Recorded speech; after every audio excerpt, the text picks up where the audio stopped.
Who am I? Well, my name is Micky James. I'm an artist that lives in Brooklyn, New York.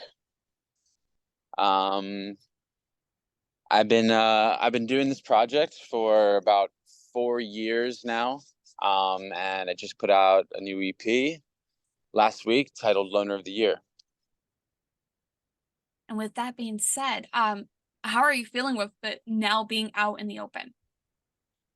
It feels great. I feel relieved in a way because these songs have been kind of sitting in my back pocket for like about 2.5, 3 years. And I've kind of always planned, once I've had these songs written, I've kind of planned to put this out as a body of work, as an EP. It's just, you know, life happens, and things get in the way, and it takes a little longer than expected to find the right people to help you put this out. And eventually, I think about last year, I started working the new team, and we started putting this EP together. So for it to finally be out feels just really great, and yeah, just kind of like a relief. I kind of needed to get these songs off my chest and put them out there. Yeah, and honestly, it's one of my favorite albums I've come across this year. So I'm Oh, really thank you. excited. Yeah, I'm really excited for people to hear it. And I know when I first met you last year, I know you had, I think it was two of the songs at the time I heard. I can remember that you performed back at the wasn't the Crowfoot, it was the upstairs. I can never remember the name of it. Yeah, Oh, I don't know. I know it was the Crowfoot too, but I yeah, I don't forget what it's remember called. the. The upstairs room, Pike Room. That's what Right, it right, was. right. Oh no, I was gonna say, so it's fine, good to finally actually hear the songs in the collection that is your EP. Yeah, yeah. It feels really great. I mean, the day it came out, I listened to the whole EP like in sequence, and I've never done that, so it felt really cool to hear all of them kind of back to back with each other. But going back to you saying we played some songs from the EP at that show, I think we did New York Minute, James Brown, and maybe Loner of the Year. I don't remember exactly if we played Loner, but yeah, that was the kind of tour where we started to like kind of test them out on the road and see the reactions. And I think a lot of people really liked Loner of the Year from that tour, which is Yeah, great. 'cause if I remember right, I really enjoyed New York Minute, and I think I still have it like saved on a video on my phone at one point. Oh, sick.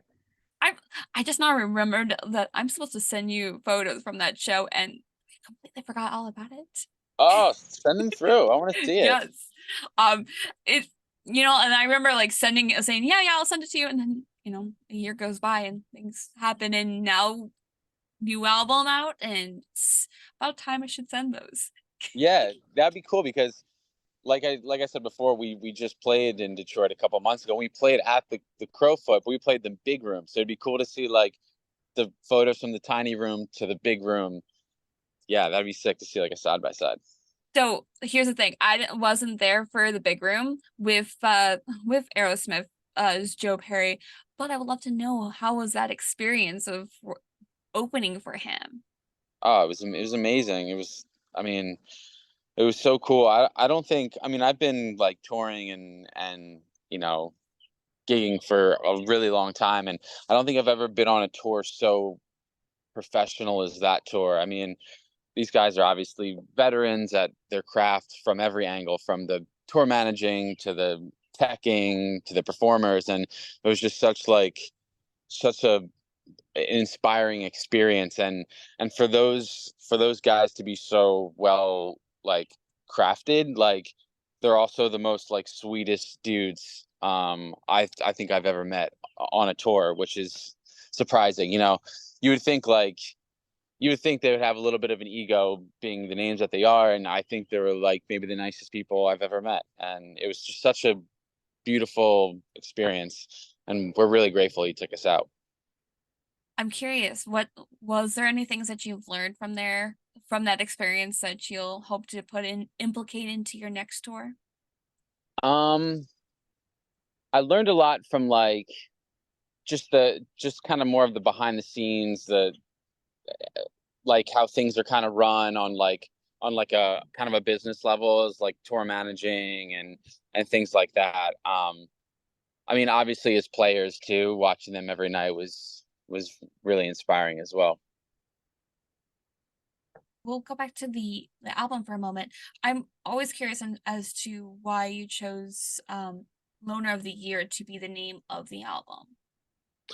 Well, I came up with that title a few years ago. I didn't have a song written around it, but I always loved that title and I wanted to make it a song. And I tried many times to making that title work within a song, and it just wasn't clicking. So I kind of like put put it to rest. And then I think I'd say a year ago, yeah, actually, like June of last year, I wrote the song, and the title kind of worked perfectly. And then and that song actually came together really quick. I was kind of like, coming up with melodies and lyrics, and that once that lyric worked, the song kind of wrote itself. And once I finished that song, I think it was like the last puzzle piece to putting together an EP, and that title was always really compelling to me. So I thought that should just be the title of the EP. I love how fast it took you to kind of like figure it out that this is going to be it. Yeah.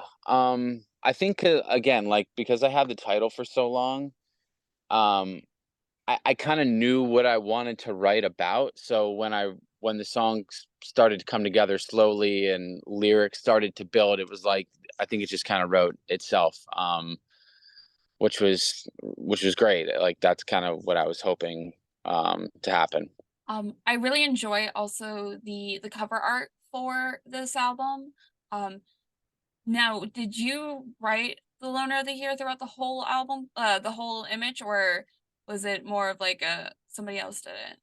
No, Or yeah, that I was wrote it all. Yeah. okay. Because I love the more like handwritten drawing of it because it kind of feels like um people are saying this to you as opposed to you saying it.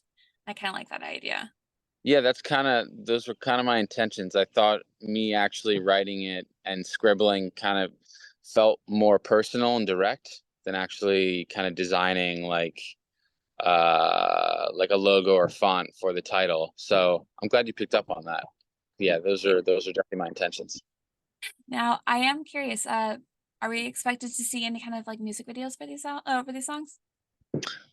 Um, nothing nothing really set in stone. But I mean, I'm gonna be kind of riding this EP for till the end of the year. So I can't say that a video won't happen for one of these songs, maybe Girl Talk or Losing You, but I'm hoping to do one more for one of the other songs. So Okay. we shall see. All right.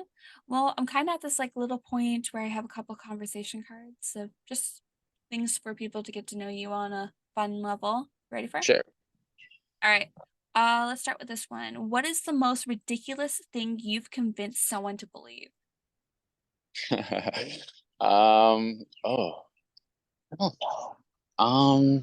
I mean, maybe to some people that don't believe in aliens, but I believe in aliens, and I think the other day or yesterday, I think a lot of people just realized that there are aliens. So I think me trying to convince people that there wasn't might have been ridiculous to them, but maybe it's not that ridiculous anymore. I have to say, they just did the whole like press briefing about it a second ago. Is there an updated one? I not technically. I think it was just from yesterday. Oh, okay. I'm just being up to date in my head. Yeah. I was like trying to dig around and see if there's any more news coverage, but nothing yet, I unfortunately. I don't think we're gonna get anything just yet. I think maybe a couple more days. Here, when was the last time you surprised yourself? Surprise me. Oh man. These personal questions are difficult. These are things I never think about. Um, so probably I've been getting like really into cooking, so my my growth as a amateur chef has started to surprise me. I've been getting pretty good.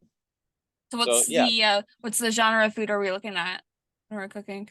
I mean it kind of varies. I jump around. Yesterday I what did I cook? It was like it was like uh it was like this chicken and feta and like sun-dried tomato kind of dish. It was from like a restaurant. I forget exactly what the title of it was, but it was really good. Sounds good. Yeah. Ooh. Oh gosh, maybe next time we'll have to try out your food and do a whole like mukbang, what to whatever situation. ASMR thing. Yes. Oh ASMR wait, mukbang, whatever. maybe. Here, what's a guilty pleasure of yours? Guilty pleasure. What's that like craving that you have to do at least maybe once a month? Okay, and this is so like such a lame, corny answer, but I actually Sure. just drank a soda, and I never drink soda ever. Oh, I mean, because it's really bad for you, but yeah. uh, who doesn't love the taste of it? So I just had a Diet Coke, and it was great. It was a guilty pleasure. It's nice. That's Yeah. I'm over here being like, I think my guilty pleasure would have to be Pizza Hut pizza. But like I don't get Pizza Hut where I'm at, all of our Pizza Huts are no longer existent. Like you have to Oh, travel I have to travel about like an hour to a closest Pizza Hut. So whenever I'm in that mood, it's like, do oh I my want to make God, that drive? man, I'm sorry to hear that. Pizza's like that's like my like lifeblood. Ah, I'm Italian, so like pizza is like, I mean, yeah, that's everything. And yeah. being from New York, it's like you could throw a rock and hit a pizza place. So I feel bad. I know you're talking about like someone who eats a lot of Detroit style pizza, so I Wait, have to. is Detroit pizza good? So, It yes and sounds no. like it's good. It's the I always call it mattress pizza in a way because it's thick. It's like a Yes. thick dough. It's like a frittata kind of type dough. Um, Yeah. but usually the Buddy's Pizza is probably like the best pizza, best representation of Detroit pizza. So Okay. Nice. if you're in the area, find a Buddy's, then that'll be like the go-to place. Okay. Okay. Hopefully I But remember it's that. I mean, next time I come back, I gotta hit a pizza place. yeah, I haven't had a New York thin slice before. I had a Chicago deep dish. Do not recommend that. I've never had it. I mean, because like I don't know, by the time it's like dinner time, like and we have a show, it's just too late for me personally to eat because like I'll just get like I move around a lot on stage and I'll just get Yeah. like sick. But I think the guys in my band have tried it. I think they like it, but they're also from New Jersey, New York, so we just Oh. have like we're just snobs about pizza because we get good pizza. But Yeah, it's yeah, like the difference between like a Detroit and a Chicago. Like a Chicago's a casserole. yeah, Like it's really it's thick, right? it's just super thick, and the actual pizza dough is very tiny in comparison to it. Oh, in comparison to a Detroit with it being like a mattress, like thick slice. Yeah, yeah, But totally. yeah, I love that we go straight back into food conversations. That being said, I definitely don't think this album is a toned down version. It's very hype energy, and I cannot wait for everybody to hear this. Um, are you doing any kind of like one-off shows just for celebration purposes for this? Well, we did like a really cool intimate EP release show in New York City the day it came out. Um, and that went really great. So we'll probably do some regional shows in the next few months, probably like New York City or Philly. Okay. If we're not doing any touring, yeah, definitely some regional shows. Right. In the meantime, where can we be able to find you, Mickey? Well, I'm on all social platforms. I'm on you can find me at the Micky James Music on Instagram or Micky James Music on Facebook. Twitter, TikTok, and YouTube.